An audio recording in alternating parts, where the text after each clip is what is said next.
Para conversar sobre este tema quiero darle la bienvenida a Luis Izquiel. Él es abogado, penalista, criminólogo, asesor de la Asamblea Nacional. Muy buena tarde, Luis, gracias por acompañarnos. Hola, estimada Idania, ¿cómo estás? Muchas gracias. ¿Se transformaron los colectivos en grupos paramilitares o siempre lo fueron?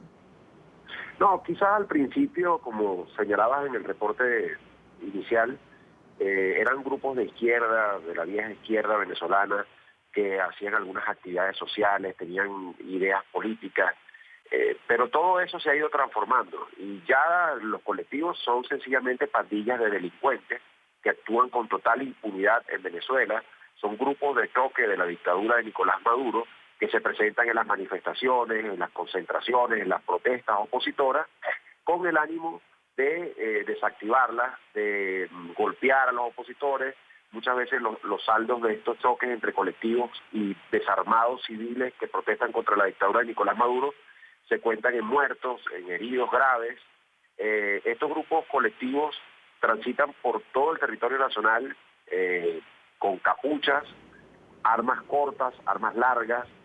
Regularmente se transportan en motocicletas sin placas y se dice que muchos de ellos tienen registros, antecedentes penales y muy probablemente, como se señaló en las últimas protestas que hubo, donde los colectivos salieron a hacer sus fechorías, sí, probablemente hasta presos, hasta gente que debería estar dentro de las cárceles de nuestro país, probablemente también formen parte de estos grupos delictivos denominados colectivos. En un momento determinado, Luis, recuerdo que habían colectivos en Caracas que eran reconocidos, por ejemplo, La Piedrita en el 23 de enero, pero hoy vemos que han proliferado, no sé si en cantidad en cada uno de ellos, pero sí en distintos lugares.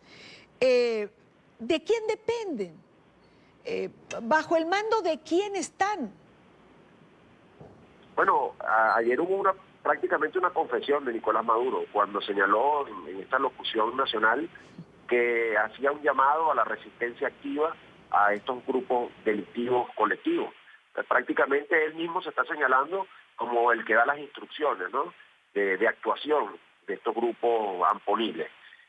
Ciertamente, Idania, han ido creciendo en número y en presencia en el territorio nacional, y yo creo que es directamente proporcional a la caída de popularidad y a la caída del apoyo de la dictadura de Nicolás Maduro. Mientras Nicolás Maduro menos cuenta con los militares para sostener su régimen, mientras menos cuenta con los funcionarios policiales, más importancia cobran entonces las actuaciones de estos colectivos, de estos grupos delictivos. Y por eso quizás es que lo vimos ayer haciendo ese llamado desesperado a los colectivos, que ¿para qué? Ante esta ola de protesta generalizada que hay hoy en Venezuela, donde estamos pasando 5 días de un apagón nacional sin electricidad en casi todo el territorio nacional, donde no se consigue gasolina, no hay alimentos, no hay medicina, y eso genera una cantidad de protestas. Ante esta realidad, entonces es que se presenta este llamado desesperado de Nicolás Maduro. Ahora, han crecido en territorio nacional, eso que estás mencionando. Hoy los vemos en Carabobo, en el estado Zulia, en Maracay, en distintas ciudades del país. Uno se pregunta quién lo financia. Es decir, hay un vínculo, evidentemente, entre Maduro y los colectivos armados. Hay órdenes que se imparten como la de ayer. Eso tiene una consecuencia directa. Uno va a las redes sociales, como estaba comentando, y puedes ver que en distintas ciudades del país los colectivos están en la calle. ¿Quién los paga? ¿Algún ministerio? Bueno, ¿El gobierno completo? ¿Los pagan gobernaciones? mira, que hay que recordar que en Venezuela vivimos bajo un régimen dictatorial y es muy difícil acceder a la información oficial. Ahora, es un secreto a voces de que muchos de estos colectivos están en las nóminas de los ministerios del Estado venezolano. Algunos de ellos inclusive están en las nóminas de las policías. Hay que recordar el episodio donde asesinaron a Oscar Pérez, a este combatiente que se alzó contra Nicolás Maduro y lo asesinaron una vez que se rindió. Uno de los policías que muere en esa acción, luego se determinó que era un colectivo del 23 de enero, que estaba uniformado y en la nómina de la Policía Nacional Bolivariana. Es muy probable que muchísimos de ellos, o casi la totalidad de ellos, estén en distintas nóminas de ministerios.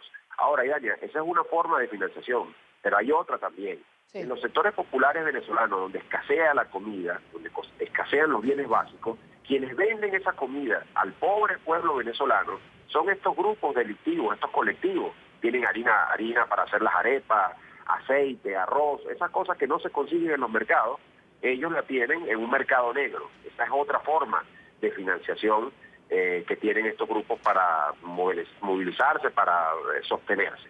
Ahora, Idania, es preocupante que, digamos, el descaro de la actuación de estos grupos irregulares, Sí. sobre todo tomando en cuenta que la alta comisionada de las Naciones Unidas para los Derechos Humanos, Michelle Bachelet, después de los eventos, cuando iba a ingresar la ayuda humanitaria desde Colombia a Venezuela, donde estos grupos colectivos hicieron de la suya en las ciudades fronterizas venezolanas con Colombia, por el estado Táchira, hizo un comunicado diciendo, manifestando su preocupación y solicitándole a la dictadura de Nicolás Maduro que detenga, que aprese a estos grupos irregulares y recordando también la mala historia que tienen estos grupos paramilitares en distintas dictaduras latinoamericanas. Luego de ese llamado de la alta comisionada, hoy en Venezuela hay funcionarios de su oficina acá en el país. Y lo que llama la atención es que estando esos funcionarios de su oficina acá, Nicolás Maduro haga ese llamado. Entonces es una impunidad total, un descaro total el que existe con la actuación de estos colectivos. Una pregunta que quisiera hacerte. Si retorna la democracia a Venezuela, ¿cómo va a ser el Estado para controlar estos grupos armados, delincuenciales, que obedecen a intereses oscuros? Es decir, este es un problema que va a haber que afrontar, como tantos otros, ¿no?